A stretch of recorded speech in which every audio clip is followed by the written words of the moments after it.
flying, motor gliding, moving on the ridge real low, looking like a streak of lightning. If you gotta go, motor gliding.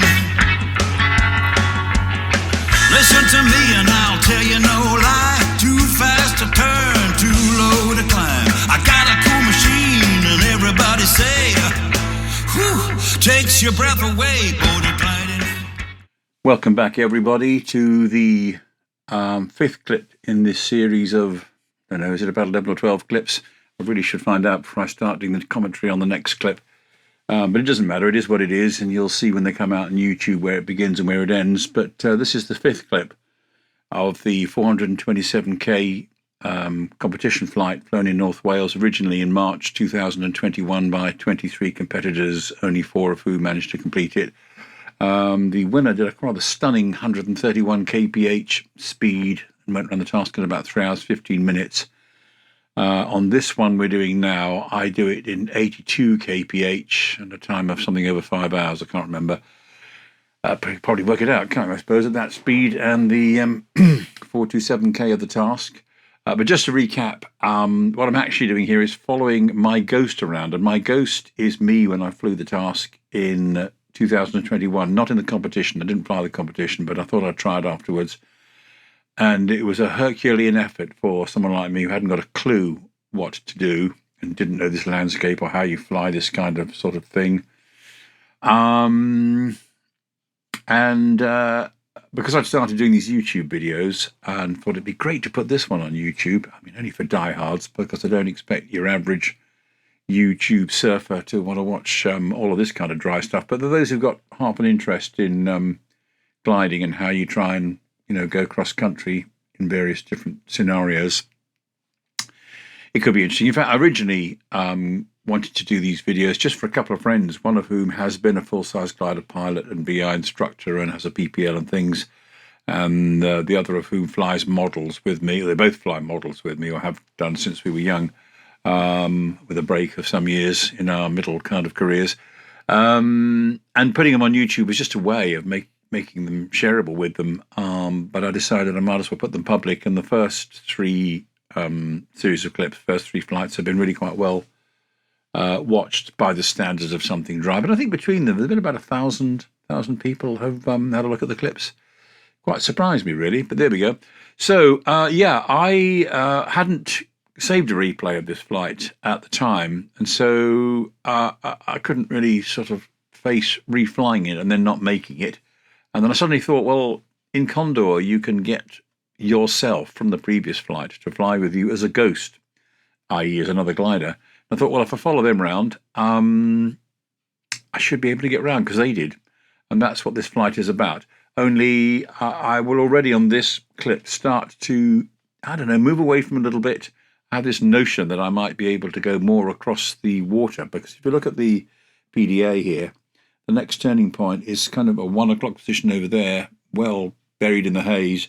It's about 82 kilometres away. Well, if you take the bold one and go out over the water and get it wrong, you're going to be in the sea. I think some of the competitors did do just that. But I nevertheless wanted to try not to hug the coast too safely, because the idea being that for me as a strategy was, if I realised I was starting to get low, I was still within gliding reach of the coastline and could hope to start to pick up lift on the coastal cliffs and that kind of stuff. It wasn't something I was looking forward to having to do, because I don't think I'm a keen enough flyer to do it. Also, interestingly, the winner of this competition was fully ballasted with water and flying a lot faster, and I'm beginning to realise that that's probably the kind of way you have to fly this task if you want to get round with any authority. Having said that, I got round on both occasions and many didn't, so it's a dangerous strategy if you can't fly heavy and fast and get it right. But I might have a go at reflying this task with full ballast and flying it low and fast, and hell, if I land out, I'll land out. At least I can say I have completed it twice. Anyway, enough of this rubbish.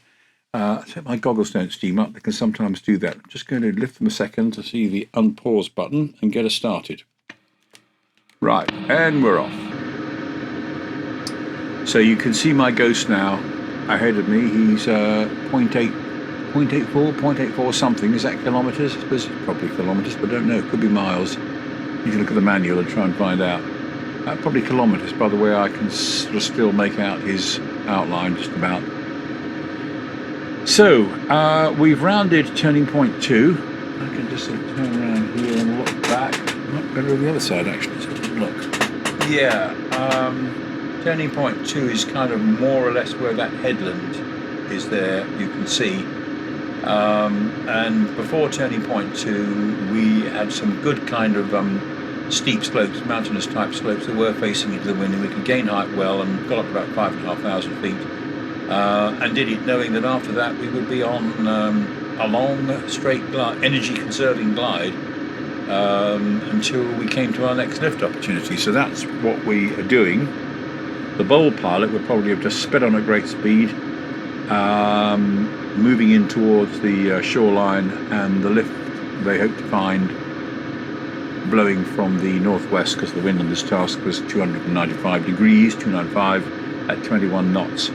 And we are currently flying kind of a bit southwesterly, aren't we? So if it's a bit northwesterly, that coast will more or less be facing into the wind, so you should be able to get lift off of those cliffs and things you can see there. The problem when you're down on the below, of course, especially if you're going fast, is they all rush up at you at a reasonable pace, and you've got to make sure you think ahead about things. Although having said that, if you're carrying full water ballast, I think to some extent it all averages out. You just power through the uninteresting bits, and if you feel the need to, you can slow up a bit in the very good bits, but rather as you do with thermals, you don't stop for average ones, you only stop for ones that really are juicy and offer enough gain in potential energy to warrant slowing up. Anyway, that's not the way I've been flying this task, so I wouldn't know. As it is, I'm sort of attempting to sort of keep further out to sea than my ghost, although when we look at my track on this flight, it isn't really very different from theirs, and I'm still being forced to curve round on a line with the coast. So there is a case for saying I might have done better to just be over the coast and using lift, but the lift wouldn't start to be effective till you're down quite low anyway, so you'd still be having to glide at best LD, best lift drag ratio speed, which of course without water is slower than with water. And you'd have been travelling a longer distance while you did it. So even so, I think your strategy could perhaps be to fly a bit more directly towards turning point 3 and only speed up and slip in towards the coast as it becomes obvious that by doing that you're going to come down to a level where you can really be in the lifting effect of the coastline. So yeah, that's really that. Yeah, you see he's way back over by the coast, and I'm having a bit of a go at trying to go direct to landfall, pretty much where I move my head so that the little tuft of wool on the canopy, the turn and slip tuft of wool, is kind of just below that bit of land. I think that's my current strategy.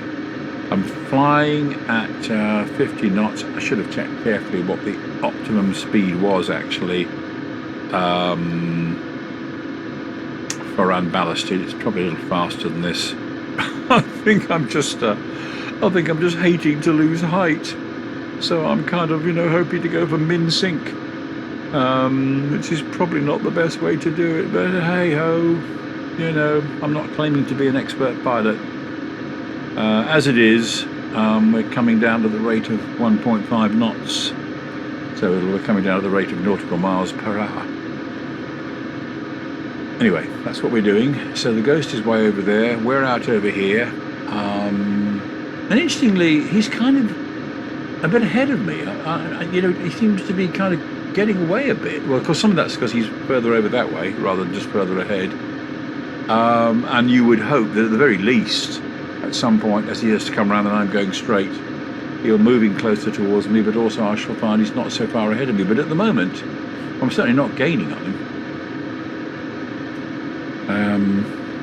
Yeah, we shall have to see. So there's not really a lot to say on this section.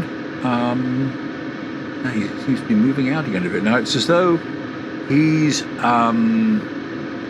dithering a bit about, oh, maybe I could sort of try and cut out a bit of the coast and head across the sea. But I do remember on the first flight being very kind of overawed by this business of being out over the water, with nowhere to land, forgetting that you're in a duodiscus that's got a glide ratio of something like 55-1. Right, so he's a bit closer to me now. I mean, really, when you look at it, I'm not really doing anything usefully different from what he's doing. I think overall I must have been just still shadowing him as a priority. I didn't really want to lose sight of him. So we're just flying together, and perhaps I'm trying to see whether I can maintain height better without losing speed. Perhaps that's what I think I'm doing. Anyway, we're certainly heading okay for landfall, and I think probably I'm even beginning to sort of a little further down the coast, but let's wait and see what happens. I think this is quite a long clip, so we'll just let this run for a bit. And if you're watching on YouTube, of course, well, you can always fast forward or jump forward wherever you want to go. So I think I just decided to include this in so that those who are interested could follow the landscape as well as the flying down the coast, because it's really quite. I really enjoy the sightseeing side of it. I've never seen all of this part of the Welsh coast from the air, although it's only an artificial landscape. It's taken from real topography and maps, and it's pretty much as it is in real life, just slightly lower definition. But as my eyes get older, my definition's probably not so good anyway. So yeah, that's what we're doing. So anyway, yeah, I think I've covered what I need to say on this clip. This is just us proceeding down the coast. I won't dwell anymore. Hope you enjoyed it. Like and subscribe if you're enjoying this video clip series. And if I've managed to work out how to put the bell on the sort of screen, click the bell notification button to get notified about anything that I do. Yeah, okay. And as usual, when I take the VR headset off, it looks like I'm bailing out the glider. So look after yourselves, hope to see you again, and bye for now.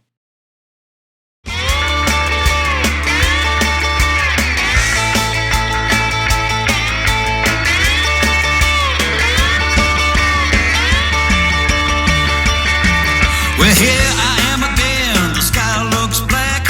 I got my best friend, she's riding